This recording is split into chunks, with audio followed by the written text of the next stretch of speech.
Welcome to the Wright Pour. Today we're doing something a little bit different. Here we have one poured Glen, and what I did is I poured this with Lonnie outside the room, and he is going to see if he can pick out which one of these three bottles it is. So here we have a Rare Perfection 15-year Canadian whiskey at 120 proof cask strength.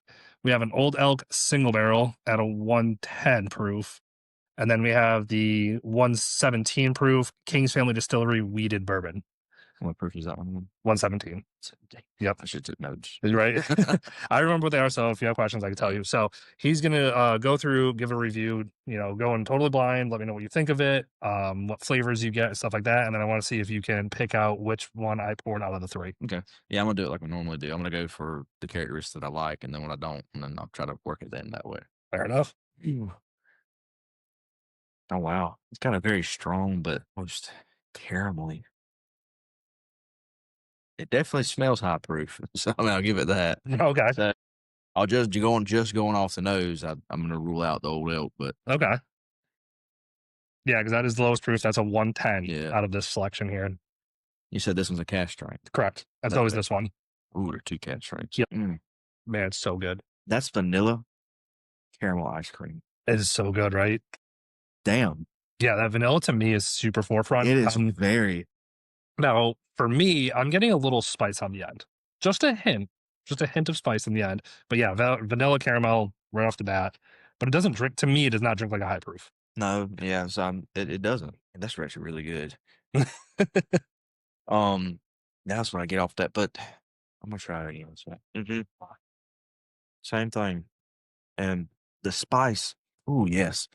The spice that you're talking about, I think it's like the cinnamon topping that you put, like, you know what I mean? It's got a cinnamon drizzle or they're sprinkled on top of it. Right. And because it's faint, but it's there for me. Yeah.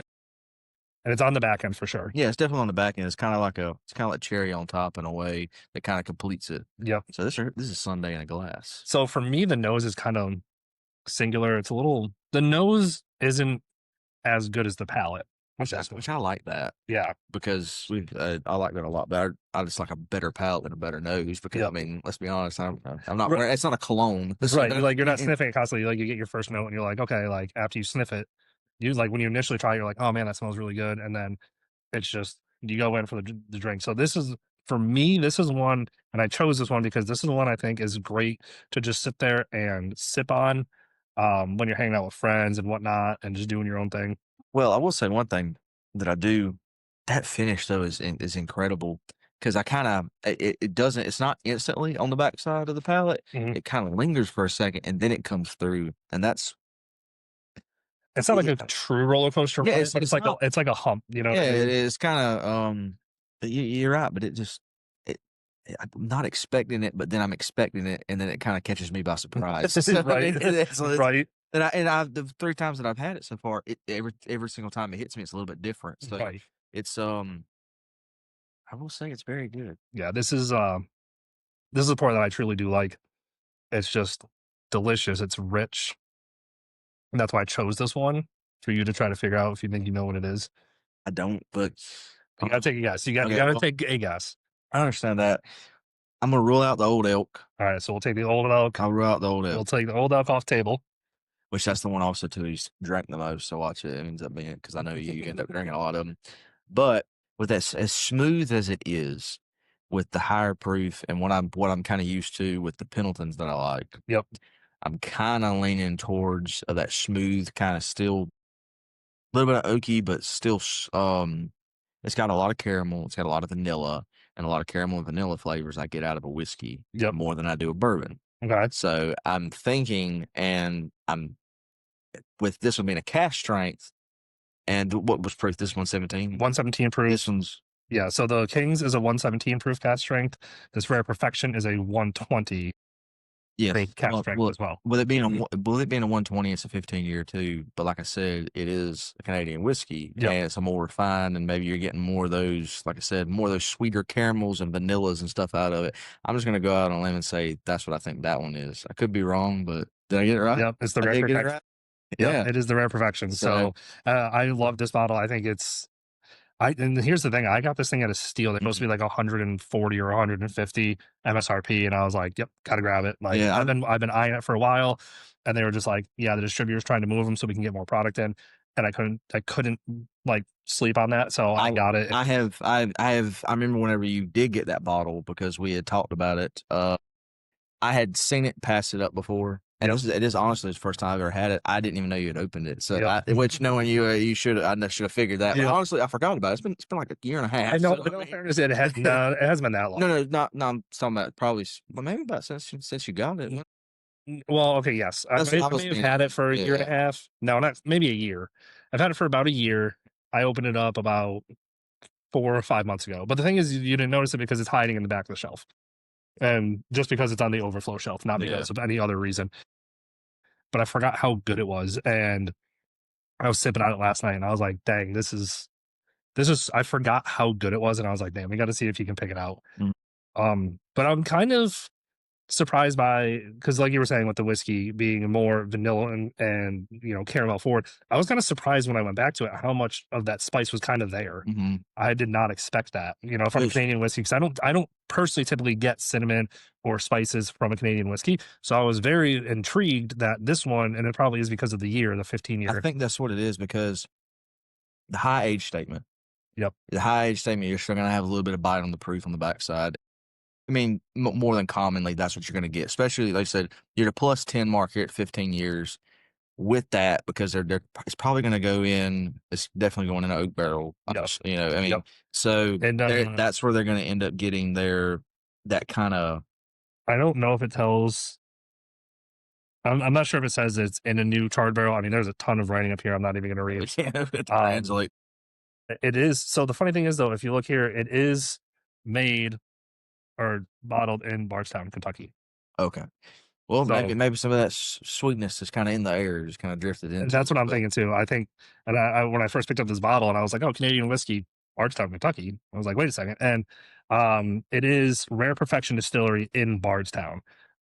So I don't necessarily know how long it was aged in Canada. I'm assuming most of its life was in Canada. Then it was just brought down here and bottled by Rare Perfection. That's wait, my assumption. that kind of be worth looking into because like you said, because if it was aged in Kentucky, Yeah, I or at mean, least part of it. oh well, yes, I'm saying Because it has to be partially, it has to at least be aged somewhat in Canada to be a Canada whiskey. yeah, I will say in terms of because starting off for those who don't know, Pendleton's what got me all into this, and Yep. it's Canadian, it's a Canadian American thing, but it's Right. mainly but that's kind of what started this. That one right there is the best pour of any Canadian thing I've had yet. Oh, So wow. And that's saying a lot from you. that it really That is. honestly is. Because that's the and I will say that's the best because it has where I've now over the past I'd say year and a half I've went away from that sweeter kind of syrupy, you know what I mean, like pancakes kind of deal. Right. I've gotten away from it because it's just my palate change is what I'm kind of looking forward to. I drank a lot of it in the past, so Right. I'm just And looking. that's another reason why I chose this one, because of that little bit of a bite. I was like, ooh, this kind of like leans into your palate a little Yeah, bit. yeah. Well, that's what I like about it too. So it kind of brings the best of both worlds. So definitely, if you do run across this bottle, don't pass it up because you said what $100. Well, I got it for 100 on a sale. Supposed to retail, I believe, it's hard to remember. I believe it's around 150. I honestly would pay the 150 for it. Now that I've had it, Yeah, I will say for those that haven't really messed around with Canadian whiskeys, now I'll kind of go against what you're saying a little bit. For those that do like Canadian whiskeys, this is going to be a very, very good step to end what you're drinking and stuff like that. This one right here, definitely get this bottle. Don't pass it up. yeah, I agree. Don't. Now, for those that are leaning more towards the bourbons, just getting into it stuff, don't go after this bottle because you might. It's a lot of money, but It is. But you might not be able to respect it and understand it as much as you will in later years. Correct. So, but that right there is definitely if you like Canadian stuff, which, like I said, some people hate it, some people like it. And the one thing I realized that people don't like about Canadian whiskey is, oh, it's so sweet, it's so sweet. That one right there, I say it tastes like a vanilla ice cream, but in a good way. It's not overly sweet. The proof brings it through, Yep. and it's very smooth, but it's not overly smooth to where the consistency of it is like kind of like syrup, and it's not. Yeah. I mean, that is there. Now I will say on the backside a little bit after it sits in your mouth, yes, of course, but I mean, you don't want to get too far away from it being Canadian, Right. because then it's not a Canadian. And that's why I think the balance of that spiciness comes in on the back end for me, and why I personally liked it so much, because it wasn't that sweet Canadian. It had that sweet, delicious notes right up front, and then it was like, oh, it's changing on the second sip. Oh, it's changing on the third sip, like you said, and it's giving you a little bit more of that spiciness, and it still lingers. Like I haven't taken a sip in a little bit, and it's still lingering with that little bit of vanilla there. Just like it's a nice, smooth, long finish for me that just kind of mouth-watering in a way. I wanted to give it that old Kentucky chew. Just it's a very good drink. That's that for 120, 120, Yeah, 120.4 for being technical. Doesn't drink like that at all. No, so to me, it drinks more like a 110 to 112, but like a spicy 110 to 112.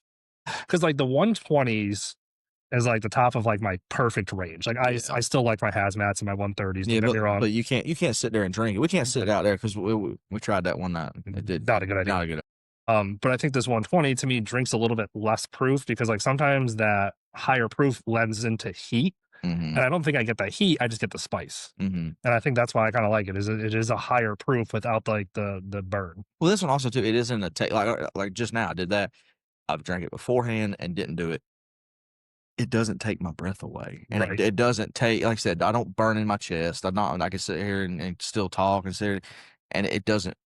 If some 120 proofs or anything like I said, like Old Forester, and like you try that, and it's kind of harsh, but in a good way. We love that. Yeah, but there's a time and place for it. Yeah, there's a time and place for it. Yeah, but I think this is an easier sipper with that higher statement, statement that lends into or leads into more richer flavors. Yes, without feeling bad about drinking it either. Yeah, that too.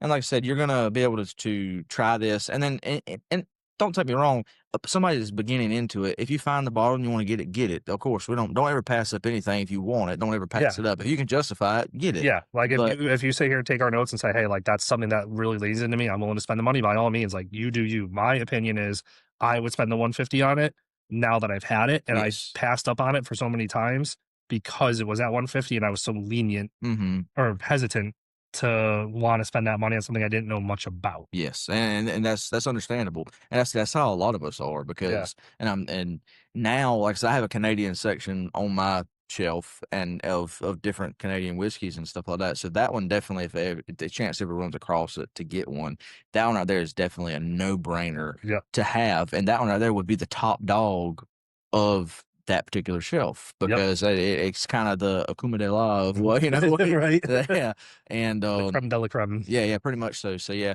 definitely, if you find this bottle and it's worth it, and both of us agree to that. It's got a lot of characteristics. The proof's there, the flavor's there. It's not harsh. It's a smooth sipper. But like you said, you can sit down, have it with friends and things like that, and you're not going to really bust the bank in terms of like most of the bottles that we, I mean, right now it's a sub $100 bottle, but in terms of what I paid, it was 100. I meant like over 100. I said it wrong, but it's sub 200. Sub 200, yeah. But you're going to get quality. It's a 15-year too. Yeah, I mean, it's a 15-year. Yeah, and being that it's around the 150 from what I remember MSRP. I kind of go by the $10 per year. That leans right into the $10 per year. Yeah, so I don't think at a 15-year for 150, give or take, I don't think it's overpriced. No. And it's just at the time it was harder to justify the price based off of lack of knowledge. Yeah. And the thing is, like, one thing we can say, if you do run across it, and if you run across it, I've only seen it one or two times ever, and I haven't seen it since then, actually. So it is a pretty rare perfection. It's pretty rare. Yeah. They got the name right. Yeah, right. But yeah, guys, if you do run across it, don't hesitate to get it. If anything second doubts, you'll like it, even if you don't really like Canadian stuff. I think this one right here kind of bridges the gap very, very good. I agree, and I 100% agree that it's a Wright Pour. So until next time, cheers, y'all.